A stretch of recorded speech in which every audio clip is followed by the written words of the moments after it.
صانعة القهوة التركية أوكا منيو. خلينا نبدأ في المواصفات. قوتها 480 واط، شكلها مرتب كتير ومتوفرة ب3 ألوان. سعة وعاء القهوة 250 مل. سعرها 279 ريال بالعروض، وما بين 360 ريال إلى 500 ريال بدون عروض، وهالسعر يعتبر متوسط بالمقارنة بباقي الماركات. متوفرة للشراء في العديد من نقاط البيع مثل إكسترا وإكسايت، وفي العديد من التطبيقات مثل نون وأمازون.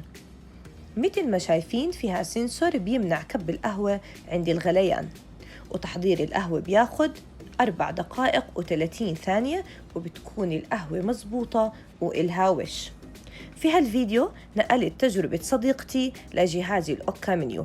لو حابين تنشروا الفائدة وتشاركوا تجاربكم لأي جهاز، اتواصلوا معي على مسجات الصفحة.